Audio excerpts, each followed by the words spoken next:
नमस्कार दोस्तों, आज हम बात करेंगे चारा घोटाले की सच्चाई के बारे में, जिसे आज तक कोई बताई नहीं है। तो यहाँ पर हम पूरा का पूरा डिस्कस करने की कोशिश करेंगे कि पूर्व मुख्यमंत्री जगन्नाथ मिश्रा भी उतने ही दोषी थे जितना लालू प्रसाद यादव। आज जानेंगे सब कुछ।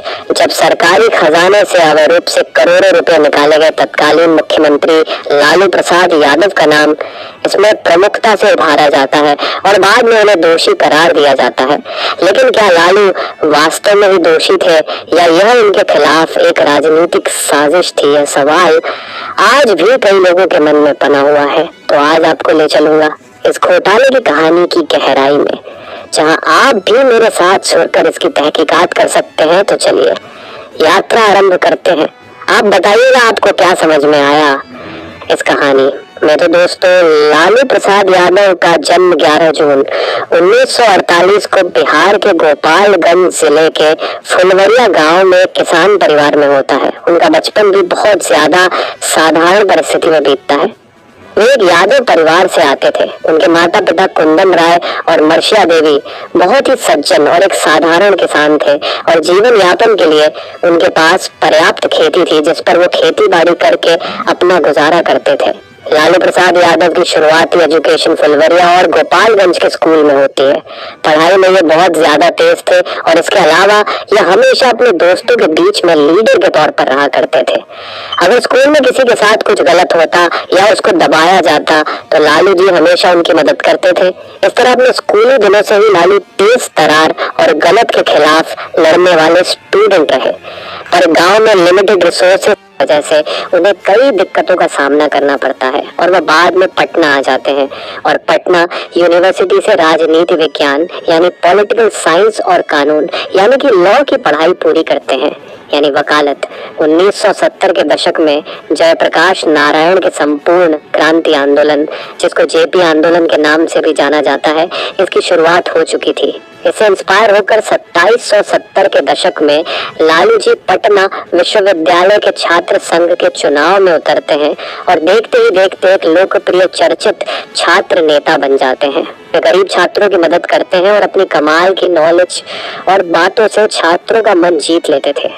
उनके लीडरशिप स्किल की झलक उनके स्टूडेंट लाइफ में ही दिखने लगी थी। उनकी तेज तरार भाषण और जनता से जुड़ने की कला ने उन्हें पटना यूनिवर्सिटी में लोकप्रिय बना दिया था।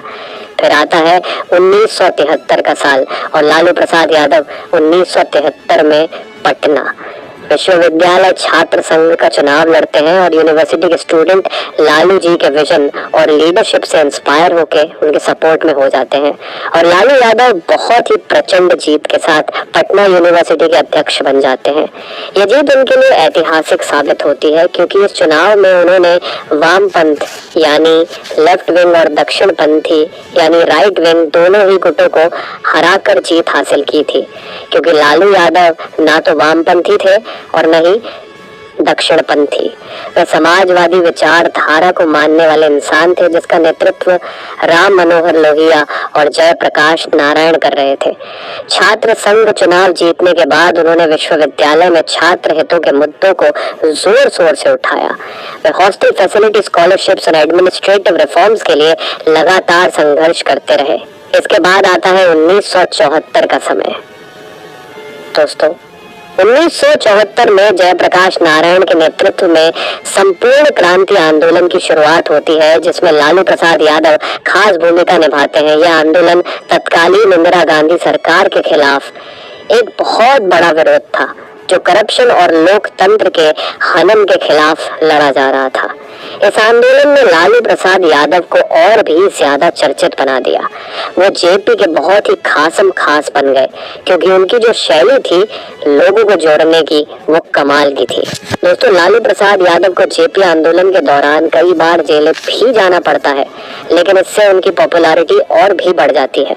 छात्र पॉलिटिक्स में सफल होने के बाद लालू प्रसाद यादव राज्य और नेशनल लेवल की राजनीति में कदम रखते हैं और 1787 में जब आपातकाल यानी इमरजेंसी समाप्त होती है तो देश भर में कांग्रेस विरोधी लहर चली और फिर होता है इलेक्शन और इस चुनाव में लालू प्रसाद यादव जनता पार्टी के टिकट पर छपरा। वहां पे एक सारण है, वहां के लोकसभा सीट से चुनाव लड़ते हैं और मात्र 29 वर्ष की उम्र में सांसद बन जाते हैं। वे उस समय लोकसभा के सबसे युवा सांसदों में से एक थे, यानी एमपी दोस्तों। सत्ता में आने के बाद लालू प्रसाद यादव गरीबों, दलितों, पिछड़ों की हक की लड़ाई को और भी तेज कर देते हैं और देखते ही देखते यह पूरे बिहार में मसीहा के रूप में फेमस हो जाते हैं, जो शोषित वंचितों के लिए अपनी आवाज बुलंद करता है। लेकिन 1980 में जनता पार्टी में अपनी आपसी कलह के कारण विभाजन हो जाता है और इंदिरा गांधी के नेतृत्व में कांग्रेस दोबारा सत्ता में आ जाती है। उस समय जनता पार्टी कमजोर हो गई थी, जिससे लालू प्रसाद यादव ने बिहार की राजनीति पर ध्यान केंद्रित करना शुरू कर दिया। 1980 में लालू प्रसाद यादव विधानसभा के सदस्य के रूप में चुने जाते हैं। 1985 में वे फिर से विधायक बने और उन्हें विधानसभा में विपक्ष का नेता बना दिया जाता है। इस दौरान वे बिहार में समाजवादी राजनीति और पिछड़ों के अधिकारों के पक्षधर बन जाते हैं। 1989 में जब वीपी सिंह के नेतृत्व में केंद्र में जनता दल की सरकार बनती है तो बिहार में भी जनता दल मजबूत होती है और इधर 1990 में लालू प्रसाद यादव बिहार के मुख्यमंत्री पद की दौड़ में थे। राम सुंदर दास और रघुनाथ झा जैसे नेता भी इस पद के दावेदार थे, लेकिन लालू प्रसाद यादव को देवीलाल और शरद यादव जैसे नेताओं का समर्थन मिला हुआ था। और दोस्तों, आपको बता दूं कि 10 मार्च 1990 को वे पहली बार बिहार के मुख्यमंत्री पद की शपथ देते हैं और मुख्यमंत्री बन जाते हैं।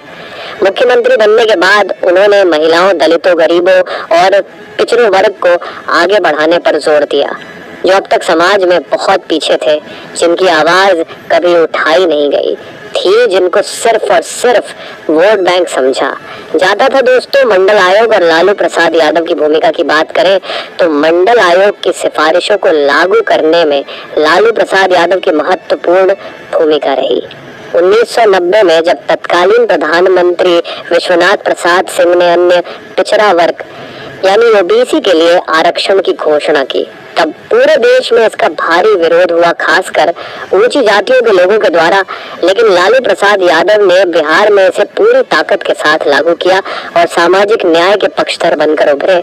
उन्होंने पिछड़े वर्गों, दलितों, अल्पसंख्यकों को एकजुट कर राजनीति की दिशा को ही बदल दिया। मंडल आयोग की सिफारिशें लागू करने से सामाजिक हाशिए पर गए लोगों में उनकी पॉपुलैरिटी और ज्यादा बढ़ गए। अगला भाग पार्ट 2 में आपका क्या कहना है, आप कमेंट करके बता सकते हैं। चैनल को सब्सक्राइब करें और वीडियो को लाइक करें और इस वीडियो को पूरे हिंदुस्तान में फैला दो। दोस्तों, जो भी इस बारे में आपको कहना है प्लीज वेलकम है। आपका कह सकते हैं जय राघव, जय माधव,